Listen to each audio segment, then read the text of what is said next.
Shalom, Shalom, Mambo, Habari. Welcome to the channel. This is Wanda. This is Diaspora Connect. Thank you so much for tuning in. Decided to do a video today, and I wanted to talk about. Y'all been all online reading comments, and I'm still getting comments on the video I did about why you should not relocate to Zambia. And I mean Gambia. I'm still getting comments about that. I got all kind of people telling me all kind of stuff, and it's fine. You know me, I have not visited Gambia. No, um, I have not visited Gambia, but I don't need to visit a country or a state, even in America. I haven't visited all the 54, 55 states in America. I haven't visited. It's okay, it's crazy. 55 states and 55 or 54 countries on the continent, 55 states in America. Wow. That's kind of, yeah. Anyway, I haven't visited all the states in America, but that does not make me not able to or have the authority to uh, talk about what is going on in that state, right? So if I've only been to four, five, well, I've been to several states in America, but I've never been to, like, for example, Iowa. I've never been to Iowa. I've driven through Iowa or Wisconsin, right? But if, for example, we have people like the Jeffrey Dahmers or the lady that got dismembered, like they have murders in those particular places that I have never been. That doesn't make me not be able to talk about what's going on in that state because I have not been there. You see what I'm saying? That's what I'm kind of trying to say. Because I live there and my people live there. Even though I haven't been there, I haven't been to that particular state in the United States. I am still able to share my views and my opinions and my ideas about, what happened in that state, who did what we how we should be careful, how we should protect ourselves. Like, so it's the same, trying to relate it to me talking about Gambia and me doing the video about why diaspora or we shouldn't relocate to Gambia right now. I'm not saying forever. I was just saying due to the number of Americans or diaspora, British, Black British. You got everybody all in the diaspora, Afro descendants. So the Americans and the British people, Black British, um, demises. So I, even though I haven't been to Gambia, am still qualified or able to talk about that because the people who are impacted or affected are the ones in the diaspora like me. We're Afro descendants dispersed off the four corners of the earth. We're originally from Africa, but we were dispersed during the transatlantic slave trade, or, some people left willingly, but we're of the same community. So if anything impacts a diaspora throughout the world, it's going to impact me. If anything impacts American, a Black American in America, it affects me. Even though I live in Africa right now, I'm in the beautiful, I'm so sorry, let me introduce where I am. I'm in the beautiful paradise, Dar es Salaam, Tanzania. Tanzania is fire, fire, fire, fire. Tanzania is paradise. It ain't perfect, but I love, love, love this country. This country is all of that to me. No, foreigners cannot outright own land. That's another thing people have been saying to me. No, they cannot. They cannot. But you can be an investor. You can invest in the country. You can create jobs by, creating a business. And through your business, you can be an investor. So if you want to buy land under your business, you can purchase land. You can build structures. You can sell them. You could lease them. Um, you know, under your business. Under your business. So that is an investor. You can purchase land under the business, you can build a structure, and yes, you have to renew. 99 years, or whichever term you decide. You can renew, but you renew. You renew. You have kids, you can pass it down. So you can have a legacy here. You can have generational wealth. I see Arabs have done that. I see Indians have done that. They have done that too. They're still doing that. So we could do the same thing. So these laws that are put in place in Tanzania protect the locals. It protects the country from foreigners coming over here, taking their land and taking over and taking their land and moving all these foreigners in here to take over, like what's going on in South Africa. That won't happen here because these laws protect the locals. These laws are in place for a reason, and I'm very glad that they are, because it protects the locals, and the locals here in Tanzania maintain their culture. So they still, it's not as westernized. It's getting there, like the city areas, but it's not as westernized, which is another reason why I love Tanzania, because it's more cultural. They have their, even though I don't know all the different cultures that are here. I don't know them all. There are a lot of different tribes here, and they're very proud of their tribes. And I meet people, and they always tell me what tribe they're from, and they all get along. They don't have a problem. There are Muslims and Christians here. They all get along. Everybody gets along here, and I love, love, love the peace that they have here in Tanzania. The peace, the cohesiveness, and even the fact that they opened their country to allow foreigners to come in, but you have to give back. You have to be a contributor to the society. You can't come here and drain the things that they have. Their resources are kind of limited in, like, jobs. Jobs are limited here. They don't have a lot of jobs. So you should be coming in as a outside person or a foreigner or person with another passport. Even though you're Afro descendant, you have a different passport, so you're considered a foreigner. So you come in and you become an investor. You contribute to the economy. You create jobs. You help um, improve the, the economic status in the country. You want to be a contributor to that. You don't want to just drain it. You don't want to just, you know, come up and buy up all the land, and you kind of think about, as a foreigner, and you coming in buying up all the land. You're in essence taken away from the locals. They may not have the money to be able to purchase the land, and they may want land, but you're, as a foreigner coming in, just buying up all the land because you can do that. And so that can possibly create tensions between the locals and the foreign person. But here in Tanzania, you don't have that. They're Karibu. They're welcoming you because you're contributing to their economy. You're helping build and stimulate the economy and build the economy up. So they see you as, yes, they see you as possibly a person with money. Your currency has higher value. You have USD compared, the currency conversion rate. So they'll see you as a person coming in with money to help improve the economy. And so you're coming in, you're creating jobs, you're teaching skills, you're working together, and whether people realize it or not, what I do is, in consultations. When I say I do consultations, in in the consultations that I do, I help people relocate. I do referrals for them when they come.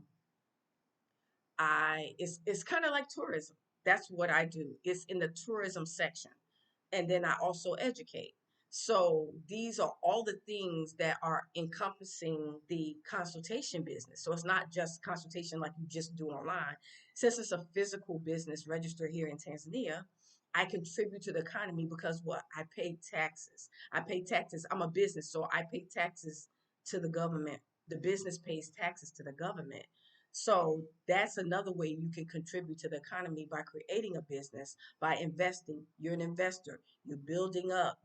So these are all ways that you can stimulate the economy. So you're not just here um, enjoying the beauty and not contributing to the development of the country, to stimulating the economy with your business, with your ideas. And also, I also encourage partnering with locals. You know, I hear some people say that when we come to these African countries as diaspora or Afro descendants, that some YouTubers and they say that we're not uh, going to the villages and we're not living amongst the locals. When you come to these different African countries, it's not a must that you have to live in the village. You don't have to do that. If you choose to go to the village, learn the different cultures, and immerse yourself into the different tribes and in different villages, that's great. You can, you know, expand your horizons. You can learn a different language and different cultures, but you don't have to do that. It's not a must that you have to do that. Like for me in Tanzania, it's not a must that I have to live in a village. I live wherever I can afford to live. You live based on the money that you are willing to pay for where you want to live. Now here in Tanzania, they have a great, now they have a large, their middle class is growing. They have a large middle class and they have an upper class as well. And so there are a lot of Tanzanians that live like I live and better than me. I've met many that as a matter of fact, the apartment I live in, above me there's a local brother that lived there. So, and in my last apartment when I lived in Mbezi Beach area, I was the only foreigner in a fourplex in that area. So not all continental Africans live in the village. Some of them come out of the village and they come more towards the city. I don't know, either for work or opportunities to do business or whatever. So we don't necessarily have to move to African countries just to live in the village to get to know a local. Because the last apartment I lived in, I was the only foreigner in a fourplex in the neighborhood. Everybody spoke Swahili. Everybody was local Tanzanians except for me. So I had to learn. I didn't have a translator. So I had to learn how to live amongst them. Even though I had an apartment, they had apartments too. But I still learned from them. I learned as I was walking around, as I had to go to fruit stands and to the store. I didn't have a translator. So I had to learn how to speak the language. I had to. So just because I come on here and I do videos, it does not mean that I don't know how to function in an environment where they don't speak English. I've gone to Moral World several times, and that's where I'm doing my land and building project out there. And they don't speak English out there. Like at least they do speak some here in Dar, but in Moragora, they don't speak English much. Not that they don't know English, but they speak their mother tongue. They speak Swahili, their native language. So I have to speak Swahili when I go out there. It's period point blank. I went out there with a group of Black Americans, blacks, and the ones I was with, they couldn't really speak Swahili, and they've been here just as long as me, but they couldn't speak Swahili well. So I had to be like the one speaking for us. I had to be the one telling the driver, I need to go to a hotel. Can you come back later at this time? 2 hours. We go to the city center. I had to be the one speaking in Swahili to them because they didn't know English. So yes, I can speak Swahili. Yes, I do manage around here. Just I don't hold a long-winded conversation, but I can speak to them enough to, you know, let them know who I am, introduce myself, and kind of converse a little bit with them. So I speak enough, considering I've been here, created a business, and I'm doing other things here. So we are assimilating. We are learning how to function and manage and live here. We are doing business with locals. And so that is what's needed.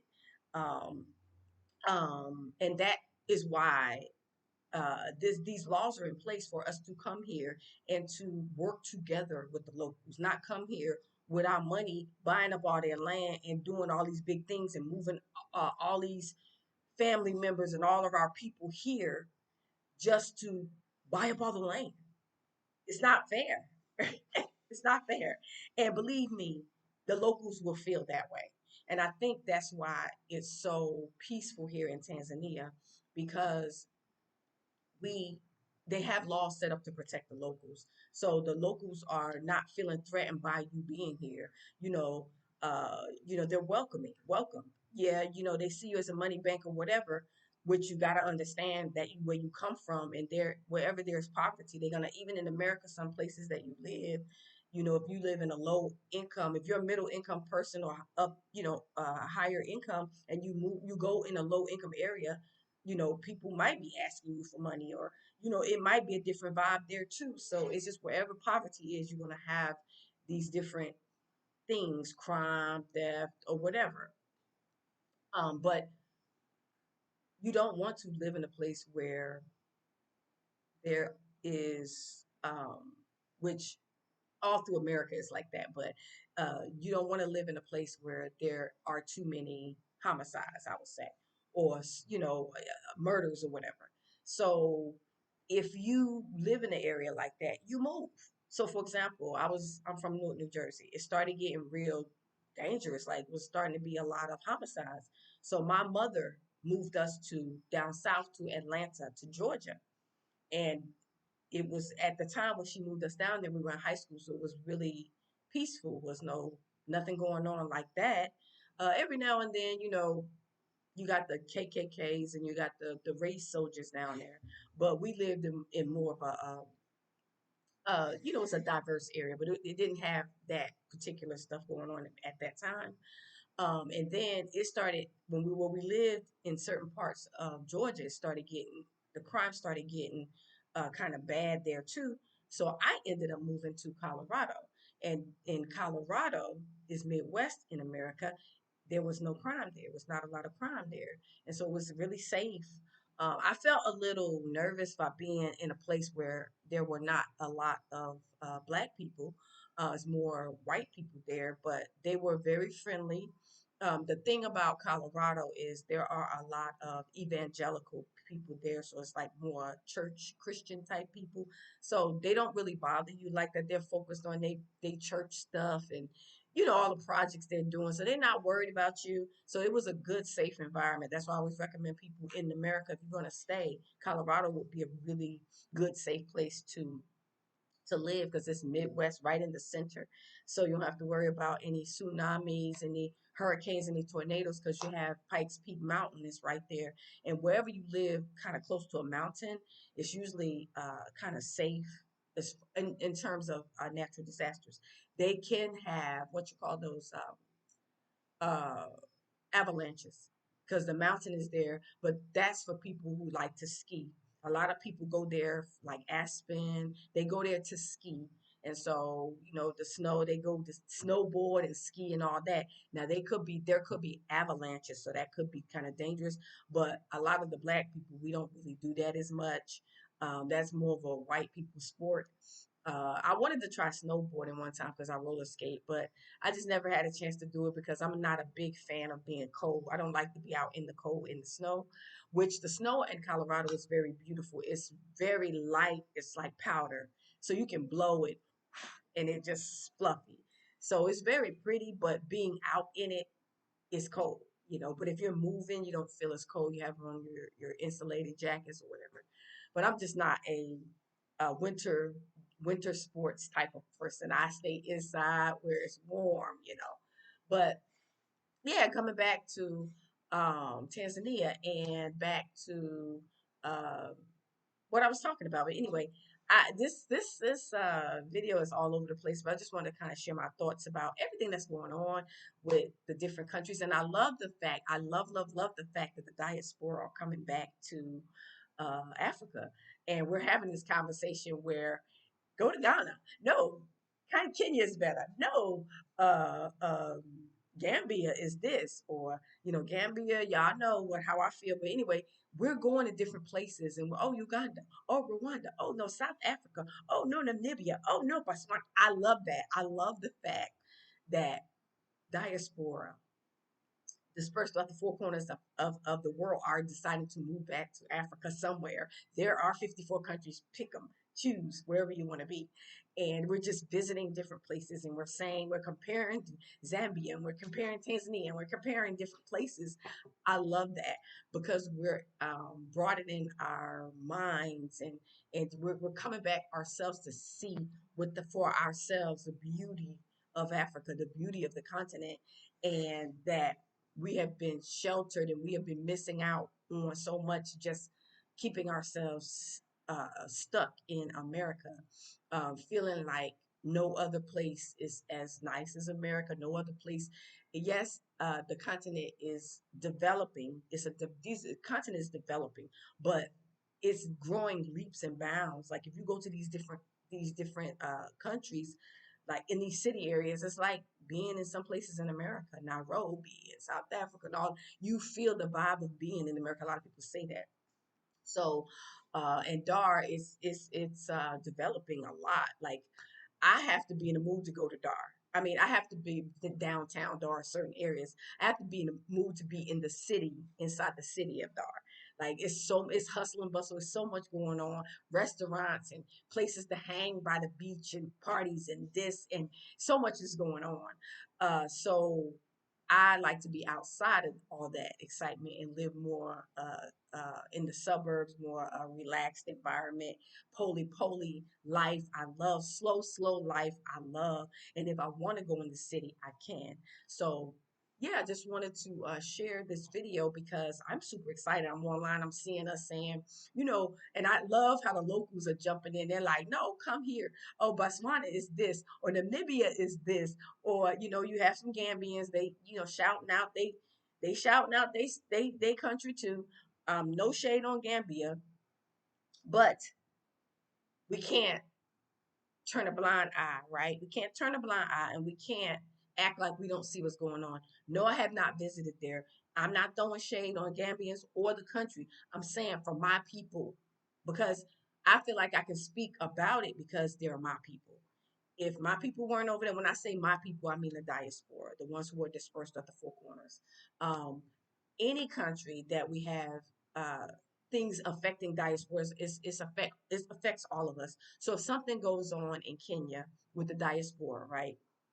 I'm going to speak on it because these are diaspora. These are my people. If something goes on in South Africa with the diaspora and things are happening, you know, I'm going to speak on it because it affects these are our people. So you have to understand why I would speak about other countries that I have never been to, right? So this is why I did the video. And so, yeah, I just wanted to come to you. I said I was going to do a video once a week, and I'm trying to do it more than once a week, at least twice a week, because at the end of December, I will be able to apply for monetization. So we'll see how it goes. Hopefully, I'll get monetized. I've been trying to behave and not talk about certain things because of medical misinformation. So hopefully, I did an okay job. So when they review everything, I will get approved for monetization. We'll see. But I get to apply again at the end of December. So we'll see how it goes. It would be nice to get monetized and get a few dollars here and there to add to my lifestyle. That would be very helpful. But if not, I'm still moving forward like I've been doing. Been here for 4 years, haven't been monetized, and still been able to manage and do things the Most High has been providing for me. Um, yeah, and that's just my faith on this channel. We, like I always say, we worship the uncreated creator, the God of Abraham, Isaac, and Jacob, the one who created everything. Um, I do subscribe to the biblical scriptures, but I'm not a Christian. I don't call myself a Christian. I'm a Hebrew. I'm an Israelite from the Bible, which is a bloodline. So it's a lifestyle. It's not necessarily a religion. Some people think that because we subscribe to the Bible that we have a colonized mind. But the colonizers never say that we are the people of the book. The colonizers say that the people in the Middle East, the Israelis, are the people of the book, and they're not the bloodline of Abraham, Isaac, and Jacob. They're not the descendants of Abraham, Isaac, and Jacob in the Bible. The Hebrews or the Israelites are, which is us. They were melanated people, not Mzungu, right? So um, it's not them. So that's the difference in how the Christians think versus the true people of the book. Because the book or the Bible was written to a certain group of people, the Israelites, the Hebrews. The book The Bible was given to them to teach other nations about their Yah or their God. So we are those people. We are descendants of those people. So we are the originals. So yeah, that's a whole nother conversation. So we don't have a colonized mind. We're actually awakened to the truth about who we really are. And we do know that our ancestors, derived or came from, were stolen actually from the continent and dispersed. If you read the book of Genesis, it tells Genesis, I think 3:15 or 15:3, where the Most High told Abraham that know of a surety that your descendants would be um, slaves taken into captivity by another nation, and we would serve that nation for 400 years. After that, we would come out of. So basically, that's a punishment that we would serve because we disobeyed our Father. We disobeyed the uncreated Creator. We disobeyed the God of Abraham, Isaac, and Jacob. And so he was telling Abraham that this would happen to his descendants because he promised Abraham, Father Abraham, that he would be a father of many nations, that he would have many descendants, because of course, anyway, I'm not going to get all into that, but anyway, that his descendants would be slaves for 400 years to another nation because of punishment, because we sinned, and then we eventually would serve that punishment, and then we will come out of that nation with riches, and we would be brought back to our original lands, which is Africa, which is why we're exiting, exiting the West and coming back to Africa. It's a desire in us. It's in our spirit to leave. It's a spiritual thing. It's not um, just a physical thing that people. That's why a lot of us are leaving, and a lot of continental Africans are wondering, why are they coming back here? Why are they leaving America? Why did they? It's that time now. And see, uh, Africa is developing, so basically, it's rising, and America is at its full. It's already reached its peak, so now it's going. So it's like going like this. Africa was down here. America was right here, right? So now time is going by and it's doing like this. Africa is doing this. America is doing this. That's what's going on. So we are waking up to that. So we know that the future is Africa on the continent somewhere. So all of us are coming back for different reasons. Some are coming back. They're retired. They want to live out the rest of their lives on the continent. Some are coming back, they want to do business. They want to invest in Africa. Some are coming back, they want to buy land. They want to build. They want to do this. They want to. So everybody has different reasons for coming back to Africa. And so my reason has always been to give back. Like when I say give back, meaning I want to be a productive uh, person that's coming back to Africa, no matter what country that I decide to go to. And see, my major in college was business administration. So I always had a desire to do business. That's why I majored in business. I always had a desire to have my own business.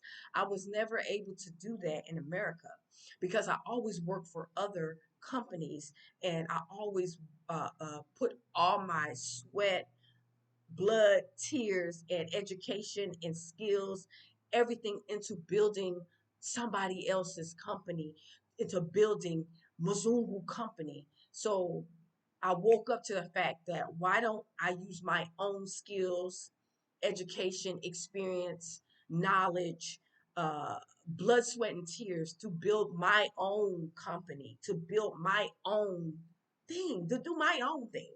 And so that was my desire. So when I decided I wanted to move back to Africa, I knew that I wanted to do something that I can have my own project. You know what I'm saying? I wanted to uh, spend countless hours and staying up, waking up early, working, sweating, and using my brain till I'm just exhausted. I wanted to do that for my own business, my own thing. I got tired of giving my life source to Mzungu and them to make them rich because they don't like us like that. Y'all know Mzungu and them, they don't care for us like that. They just want to use us for everything that we have.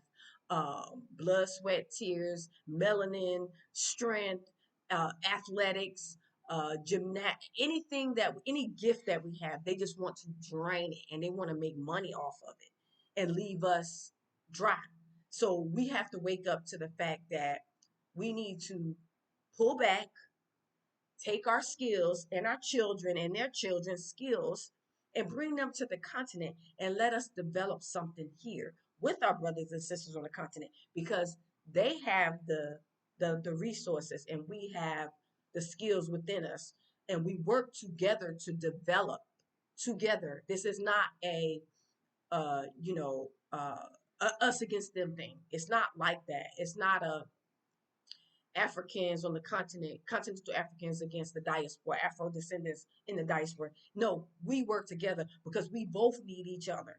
They got the land, they got the resources and the land. We got in us different skills and ideas and maybe some finances and stuff like that to put into place uh, uh, um, different ideas and to help set up businesses and to fund basically some of the desires they have, the dreams they have along with us. We partner together. It's a partnership. It's not that nobody's taken from anybody. We working together. And so that's what my company does. It's called Diaspora Connect for a reason. We connect the diaspora with locals to do business, to, invest together. All of this is a marriage. It's a marriage between the diaspora and the continental Africans coming together. That's why I created the business, not only for consultation online. A lot of us do that online. This is a physical thing here in this country to where we invest. We bring, it's tourism. We bring diaspora who want to come back here.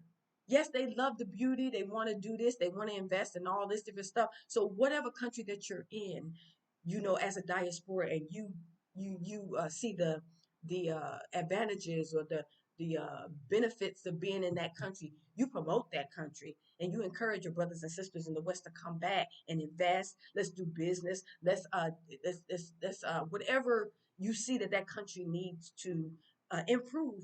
You be that catalyst to be like, let's do a business for consultate. Let's do a business for customer service, or you know they need equipment for this. Like think of ideas. Look around you. You're living here. You can see what you can add to the economy, add to improve the country, and that's what we're coming back for, family. That's what we're coming back for. So this idea that I have, Diaspora Connect Tanzania. And I say Tanzania because it's in Tanzania. Diaspora Connect is all over the world.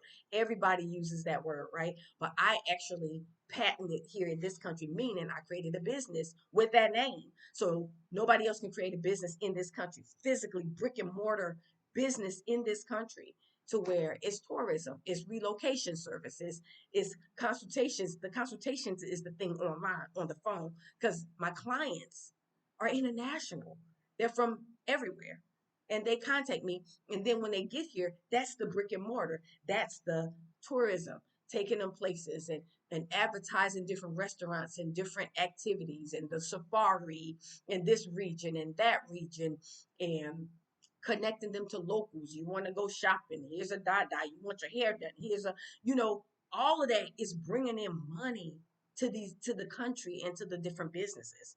So tourism, relocation services. So it's not just consultations and I'm sitting here just on the computer. I'm doing physical stuff here, connecting, referrals, a lot of things are incorporated in that, as well as investing in land where you can buy land as a company and you can rent it out, Airbnbs. You can do um, affordable housing, whatever you want to do, whatever you got the resources to do. And that's my idea.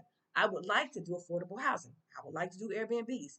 Something I'm looking at as well. It's expanding the business. So just because you don't physically see what I'm doing does not mean that I'm not doing stuff behind the scenes. Sometimes you can't share everything online. I'm learning that.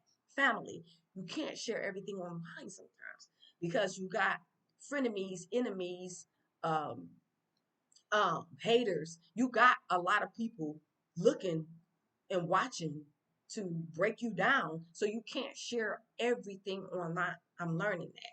So everything I'm doing, y'all don't know. And I'm not showing you and telling you every little detail of what I'm doing.